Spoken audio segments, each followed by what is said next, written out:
আসসালামু আলাইকুম। ধন্যবাদ রায়হান সিদ্দিকী ভাইকে। আপনাদের ভালো লাগে, আপনারা আমাদের ইউনিয়নের লোক, আপনারা ওনার প্রতি যে আপনারা বিগত দিনে অনেক রাজনীতিবিদ দেখেছেন। জাহাঙ্গীর আলম, আমি সেনাবাহিনীতে ছিলাম। আমি বাড়িতে এসে আমি এলাহাবাদের সন্তান হিসাবে বলি, যদি হাসনাতুল্লাহ আপনারা ওনাকে এমপি হিসাবে দেখতে চান, এখানে উপস্থিত আছেন দক্ষিণ অঞ্চলের মুখ্য। আমরা যে সামনে নির্বাচন হইতে যাইতেছে, এই নির্বাচনের আগে আমাদের কিছু শর্ত আছে। নির্বাচনের আগে আমাকে নিশ্চিত করতে হবে আম্পায়ার কোন নির্দিষ্ট দলের পক্ষে খেলবে না, এটা লিখিত হইতে হবে। একটা ছেলে মেয়ের বিয়ে হওয়ার আগে যেভাবে লিখিত হয়, এটা রাষ্ট্র সংস্কার। এখানে লক্ষ লক্ষ হাজার হাজার মানুষের রক্ত জড়িত, এখানে কোনো মুখের কথায় আমরা বিশ্বাস করি না। এখানে সবকিছু লিখিত হইতে হবে, এগুলোর আইনগত ভিত্তি হইতে হবে, যাতে করে যদি কেউ নিয়ম ভাঙে তাকে যেন পরবর্তী প্রজন্ম তাকে যেন চোখে আঙুল দিয়ে তাকে ধরতে পারে। সুতরাং এই যে আলোচনা চলতেছে, এগুলো লিখিত নিয়ম লাগবে, নিয়ম করা।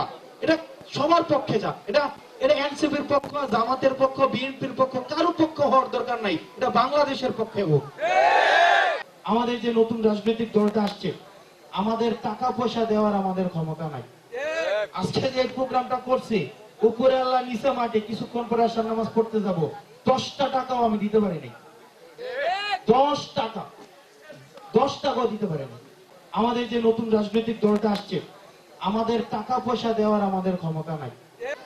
ভোট কিনতে আসে, তাকে সন্দেহের চোখে দেখেন, কারণ এই টাকা তার বাপের পকেট থেকে সে দিবে না।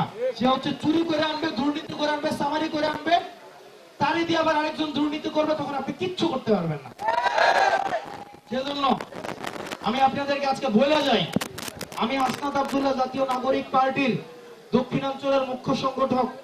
আমি ঘোষণা দিতেছি আপনাদের সামনে, এখানে মুরব্বী আছে, দাদি আছে, চাচি আছে, মামা আছে, খালা আছে। আমার জন্মস্থান এখানে, আমি এখানে বড় হয়েছি। আমি দেবিদ্বার রিয়াজউদ্দিনে পড়াশোনা করছি, দেবিদ্বার বাজারের খাবার খাইছি, দেবিদ্বার বাজারের খরচ খাই বড় হয়েছি, স্কুলের পুকুরে সাঁতার কাটছি। এখানে এমন কোন গ্রাম নাই যেখানে আমি হাইটা চলে বেড়াই নাই। এখানে আলো বাতাস আমি বড় হয়েছি। আপনাদের সাথে মিথ্যা কথা বলা, ভণ্ডামি করা, ফাঁকিবাজি করা, চাপাবাজি করা, আপনাদের সাথে প্রতারণা করা, এইটার ইন্টেনশন আমার নাই। কারণ দিন শেষে যদি এখানে আমি মারা যাই, জানা যেতে আপনারাই আসবেন। আপনাদেরকে আমি আপনাদের কোনোদিন দিতেও পারবো না, আপনাদের থেকে কোনোদিন 1 টাকা আমি আনবো না। এরপরে যদি আপনারা আমার পিছনে রাজনীতি করেন তাহলে করব, আর যদি বলেন যে না আমি করব না, তাহলে সালাম আলাইকুম। আমার দরকার নেই। এবং ভাই ও বোনেরা, আপনাদেরকে সকলকে জানাই, দেবিদ্বারের আওয়ামী লীগ, বিএনপি, জামাত করুক না কেন, আমি এতটুকু বলতে পারি যে হাসনাত আব্দুল্লাহর মতো সংবিধানের উপরে, এবং এই সিস্টেমটা ডেভেলপ করা হয় 1972 সালে। কারা করে আপনারা জানেন, তৎকালীন সে সময় যে সরকারে ছিলেন শেখ মুজিবুর রহমান, ওনাদের যে গভর্নমেন্টটা ফর্ম করে সেটা হলো, যে নির্বাচনটা হয়েছিল 1970 সালে। তো সেই 1970 সালের যে নির্বাচন, আপনারা বলবেন যে বাংলাদেশে একটা সততার লোক যদি থাকে সেটা রাজনীতি সচেতন হলেই আপনি আপনার ঘরের ভালো খাবারটা খেতে পারবেন। আপনি যখন রাজনীতি সচেতন হবেন, তখন আপনার ছেলের যে চাকরি, আপনার ছেলে মেধাবী হলে সেই চাকরি ব্যবস্থা, যেখান থেকে এই কোটা না মেধা বলে আমরা এই মাঠে নেমেছিলাম, এটাও কিন্তু রাজনীতি। মায়েরা মনে করে কি যে আমরা তো আসলে এই রাজনীতি মানে এই সেই, এগুলা আমাদের দরকার নেই।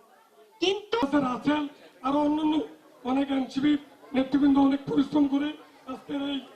আসসালামু আলাইকুম। ধন্যবাদ জাহাঙ্গীর হোসেন। বক্তব্য নিয়ে আসছেন আমির হোসেন। আমাদের আজকে এই অনুষ্ঠানে আমি কথা বলার মতো অবস্থা আমার নেই, আমি একটু দূরে ছিলাম। হাসনাত ভাই যে আমাদের মাঝে আসবেন, আসলে এটা আমরা কেউ বিশ্বাস করি না সহজে, তাই না? এখন ওই চেয়ার লাগে, গদি লাগে, প্রোটোকল লাগে, অনেক কিছু লাগে, তাই না? এখন আমরা মানুষের এই সমস্যাগুলো শেয়ার করে তার সমাধানে যাওয়া। তার মধ্যে আবার একজন আপনাদেরই গ্রামে, এটা আসলে আপনাদের জন্য বিশাল পাওয়া। কেমন আছেন আপনারা? আমার আসলে নিজেকে খুবই ভাগ্যবতী মনে হচ্ছে এবং আচ্ছা একটু আপনাদের মতো মানুষের মাঝে দাঁড়িয়ে আমি আসলে কথা বলতে পারছি। সাথে সাথে সে তার সকল সুযোগ সুবিধা, সন্তানের হক বিক্রি করে দিল। চলতো সেই রাস্তাটা কিন্তু বিক্রি করে দিছে।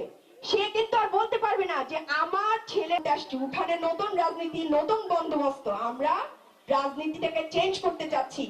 আমরা সংবিধান কি নিয়ম, একটা দেশ কিভাবে চলবে সেই নিয়ম। আপনার ছেলে মেয়ে যদি ভালো কাজ করে আমরা অবশ্যই হাসনাতের পাশে দাঁড়াবো। আমি যদি ভালো কিছু করতে পারি। সবাইকে অনেক ধন্যবাদ, ধৈর্য ধরছেন, কষ্ট করছেন। শুরু করি। আচ্ছা ধরেন, প্রত্যেককে রাজনীতি নিয়ে ভাবতে হবে। রাজনীতি এমন না ওই আগে কি হতো, ছেলেপানরা ওই যেটা সত্যি কথা পেছনের বেঞ্চের পোলাপান, দুষ্ট পোলাপান রাজনীতি করতো, কিন্তু আমরা কিন্তু